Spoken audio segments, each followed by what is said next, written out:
Hi, and good evening. I'd like to welcome you to Poem Praise 2. I do thank you for tuning in, and I certainly hope that peace and blessings have been upon you this day. This certainly the last Tuesday in the month of February. Certainly hope you enjoyed it to the best of your ability and made it a great day. Now, we're going to get right back into the Black Woman's Guide to Understanding the Black Man. Oh, yes, we are. We are now in Chapter 7. Recreate, shun, recreation. And it goes like this. The black man's brain, his entire thinking process must be systematically decontaminated. The pointless illusions upon which his whole life is based must be dismantled and replaced with other realities pertinent to his heritage and survival. Currently, he thrives on excitement to the excess, vicarious or vicarious. Don't know if I said that correctly, but I'm going to spell it Vicarious, thrills, life gambles, risk, and challenging physical tournaments of all sorts. Imagine what the black man's life would be without sports. What would he fill that time with? What kinds of activities would he select to redirect all the energy formerly thrust into gaming?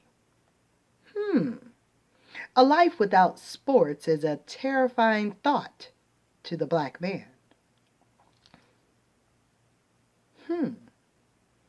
A game can be described as a timed series of physical maneuvers, using reoccurring sets of motions and rules that can be exploited unexpectedly to reach the goal and or make the other player look inept. Every game is basically a challenge in dishonesty. A player must win by tricks, cunning, or diversion, with sneakiness being the major fool. The one who is able to execute these attributes the best is called the one with the skill. You got skills? Contrary to this description and definition, black men have been duped into thinking that recreational sports promote development of organizations, fairness, endurance, cooperation, and responsibility. Sports are further defined as developing skills that will be needed throughout life, in business, and personal affairs. None of this is true. Additionally, sports and playing games diverts the black man's attention from more pressing matters and activities that should be addressing, that he should be addressing. But sports are presented as such harmless fun. Even black men who, when tested, would be considered a slow learner with a mild IQ, can recite verbatim points scored in a game, goal average, rules, shirt numbers, who got traded where, type of injuries, tournament winners, position titles, playoff dates, coaches, names, and backgrounds of players. If you can remember all that and do all that regarding sports, wonder if you can take that same type of mentality in regards to a business. And you have your business players. You have your business corporations. Have your business statistics. It's just redoing a different type of a game. Different type of stats. My. Wow. Are black men? Think it's time to play a different game, ain't it? Think it's time for some of the games to change. All right, who got the ball? Who gonna take the shot? All right, who got the ball? Who gonna kick it into the field goal? How far can you kick it? How far away from the three-point line can you take the shot? Can you pass the ball to somebody else and let them take the shot? Don't just hog the ball. Can you pass it? Can we talk about different passes? Who the point guard? Who gonna call the play out? Who got the playbook? I need to see the playbook. Can you show me the playbook? You got a play? Do we have a play? I know I got a little far-fetched with that, but I just went somewhere with that in regards to the concept of the game. The game got to change. Yeah, it do. Oh, this is a little bit of a playbook, ain't it? Up in the dome. What's up in the dome? Let's get back to the book. Because I just got to thinking about the game. Change the game. Now, discussing sports creates some of the most lively conversations black men have. The topic itself exhilarates them. Titillates? Tillates their senses and promotes much gaiety. Sports are a way for them to show off their physical prowess. When they play at sports, they get to be frisky. They can frolic, romp, whirl, and twirl. They revel in being able to perform all sorts of acrobatics and contributions to outwit the other players to reach their goal. They like contests where they have to tussle, scuffle, and scramble to win something. They take great pride when they win. Some of them only come to life during the sporting season. They will sit glued to the television or radio to see or hear the game. They will stand in long lines to get tickets or sit out in the rain or snow to see a spectacular sport up close. Even if their seat is so far back or up they can barely see, they just want to be there. They will drive long distances, take an airplane or a train to attend a sports event. And if it doesn't matter, and it doesn't matter what the tickets cost either. The merchandising of sports in America is an activity to itself. Hats, caps, t-shirts, sweatshirts, running suits, visors, flags, wrist and headbands, raincoats, license plates, posters, banners, and all sorts of memorabilia are made available to black men to advertise their allegiance to the team of their choice. This is a part of the fun they associate with playing sports on the spectacular level. They have also been known to fall out over the different views about a certain player, sport event, or team. They even kill each other over what they deem as an important point about the game. Associated with pre-game or post-game festivities is the drinking of alcoholic beverages and cursing and yelling as part of the excitement. Sometimes they become so enthralled with the sport that little else matters in their lives.